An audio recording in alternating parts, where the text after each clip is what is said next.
যে ব্যক্তি দৃঢ় বিশ্বাসের সঙ্গে এই দোয়াটি সকালে পড়বে, সে যদি সন্ধ্যা হবার আগে মারা যায় তাহলে সে জান্নাতে প্রবেশ করবে। আর যে ব্যক্তি দৃঢ় বিশ্বাসের সঙ্গে সন্ধ্যায় এই দোয়াটি পাঠ করবে, সে যদি সকাল হওয়ার আগে মারা যায় তাহলে সে জান্নাতে প্রবেশ করবে। এই হাদিসটি সহিহ বুখারীর 6306 নম্বর হাদিস। তো চলুন জেনে নেওয়া যাক এই দোয়াটির নাম কি এবং এই দোয়াটির উচ্চারণ এবং এর বাংলা অনুবাদ এবং নবী করিম সাল্লাল্লাহু আলাইহি সাল্লাম এই দোয়াটির ব্যাপারে কি বলেছেন। তো আমরা সমস্ত কিছুই জেনে নেব আজকের এই ভিডিওটিতে। আসসালামু আলাইকুম ওয়া রাহমাতুল্লাহি ওয়া বারাকাতুহু। আবারও একটি নতুন ভিডিও আপনাদের সকলকে জানাই স্বাগতম। আজকের ভিডিওটি খুবই গুরুত্বপূর্ণ একটি ভিডিও, তাই ভিডিওটি শেষ পর্যন্ত দেখবেন, মোটেও স্কিপ করবেন না। আর আপনি যদি চ্যানেলে নতুন হয়ে থাকেন তাহলে চ্যানেলটিকে অবশ্যই সাবস্ক্রাইব করে রাখবেন আর ভিডিওটি ভালো লাগলে একটি শেয়ার করে দেবেন। তো চলুন দেরি না করে আজকের এই ভিডিওটি আমরা এখনই শুরু করব। সর্বপ্রথম আমরা জানব কি এমন দোয়া যার মধ্যে রয়েছে এত ফজিলত। দোয়াটির নাম হলো সাইয়্যিদুল ইস্তেগফার। যে ব্যক্তি এটা সকালে পাঠ করবে সে যদি সন্ধ্যার আগে মারা যায় সে জান্নাতে যাবে, এবং কেউ যদি সন্ধ্যাবেলা এটা পড়ে সকাল হওয়ার আগে যদি মারা যায় তাহলে সে ব্যক্তি জান্নাতে যাবে। তো এর উচ্চারণটা এবারে আমরা জানবো এবং তার সাথে এর বাংলা মানেও আমরা জানবো। তো ভিডিওটি দেখুন মনোযোগ সহকারে, আশা করছি আপনারা সমস্ত কিছুই বুঝে যাবেন। এর উচ্চারণ এবং বাংলা অনুবাদ কি আপনাদের কাছে আমি তুলে ধরার চেষ্টা করব।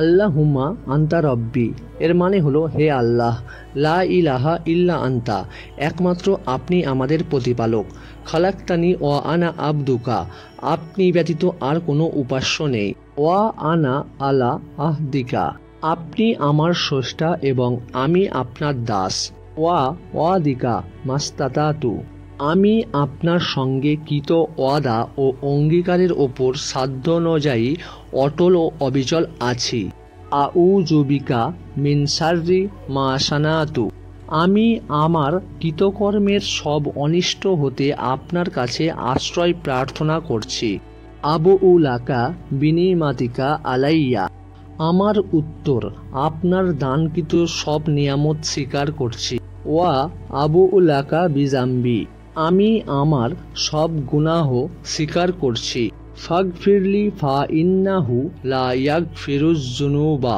ইল্লা আনতা, অতএব আপনি আমাকে ক্ষমা করুন, কেননা আপনি ছাড়া আর কেউ গুনাহ ক্ষমা করতে পারবে না। এতক্ষণ আমি আপনাদের শোনালাম সাইয়্যিদুল ইস্তেগফার উচ্চারণ এবং তার বাংলা অনুবাদ। এবারে আমরা জানব এর ফজিলত সম্পর্কে, তাই ভিডিওটি শেষ পর্যন্ত দেখতে থাকবেন। এর ফজিলত সম্পর্কে নবী করিম সাল্লাল্লাহু আলাইহি সাল্লাম ইরশাদ করেছেন, যে ব্যক্তি সুদৃঢ় বিশ্বাসের সঙ্গে সকালে সাইয়্যিদুল ইস্তেগফার পাঠ করবে, সে যদি সন্ধ্যা হওয়ার আগে মারা যায় তবে সে জান্নাতে প্রবেশ করবে। আর যে ব্যক্তি সুদৃঢ় বিশ্বাসের সঙ্গে সন্ধ্যায় সাইয়্যিদুল ইস্তেগফার পড়ে, সে যদি সকাল হওয়ার আগে মারা যায় তবে জান্নাতে প্রবেশ করবে। সহিহ বুখারী হাদিস নম্বর 6306। আমরা সকলেই এই সাইয়্যিদুল ইস্তেগফার দোয়াটি বেশি বেশি করে আমল করার চেষ্টা করব। আমিন। আজকে আমি আপনাদের জানালাম সাইয়্যিদুল ইস্তেগফার উচ্চারণ, বাংলা মানে এবং এর ফজিলত। ভিডিওটি যদি ভালো লেগে থাকে তাহলে অবশ্যই একটি শেয়ার করবেন অন্যর সাথে, এবং নতুন হয়ে থাকলে অবশ্যই সাবস্ক্রাইব করে রাখবেন। আর এই চ্যানেলে প্রতিদিনই আপনারা ইসলামিক ভিডিও পেতে থাকবেন, তাই চ্যানেলটিকে একটু সাপোর্ট করুন। আগামী দিনে আপনাদের জন্য আরও ভালো ভালো ভিডিও নিয়ে আসার চেষ্টা করব ইনশাআল্লাহ। সকলেই ভালো থাকুন, সুস্থ থাকুন। আসসালামু আলাইকুম ওয়া রাহমাতুল্লাহি ওয়া বারাকাতুহু।